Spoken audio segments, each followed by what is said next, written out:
Hi, this is Freeman Michaels. I want to talk a little bit today about how we can train our brain by ritualizing what we call practices. Basically, unhealthy eating habits for those of us who eat emotionally. In other words, stress, anxiety, fear, loneliness, whatever's going on, we've learned to use food to cope with those kinds of emotions. And over time, these patterns of behavior, right, become habitual. We call them eating habits. Anyhow, with regards to shifting those habits, there's a couple pieces. The first is we have to recognize what the underlying need is that we've been using food to try to meet. Then we need to find what we call a self-honoring way to meet that need that doesn't involve food.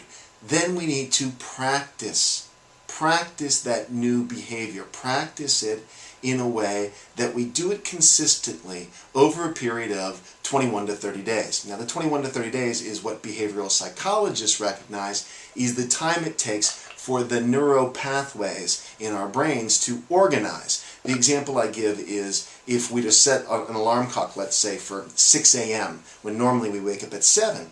After 2 or 3 weeks, we don't need the alarm clock anymore. Our brains automatically wake us up, as it were, right?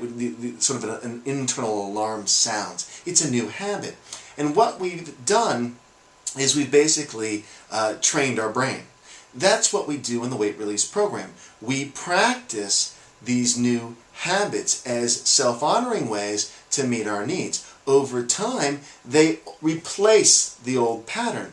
But here's a little bit that's tricky about this.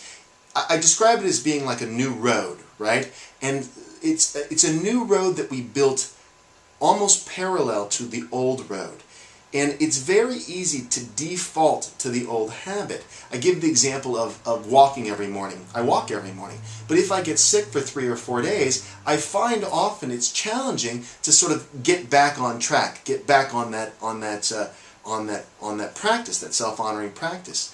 So what I offer is that we ritualize the practice. And by this I mean we create a kind of meaning in the choices that we're making. We infuse our choices with meaning, with purpose, and then we ritualize it, where it's almost like it's a sacred act. I think of this in terms of what we put in our bodies, that we relate to food in a different way. So we're honoring our bodies by what we take in, and that we actually track it, and we give it a kind of meaning, an overarching meaning for our lives, so then ultimately that helps to keep us back on track. We recognize when we're off track, and we can adjust based on this sort of principle, right? It's a principle and it's a ritual. So those are the two pieces I want to share with you today.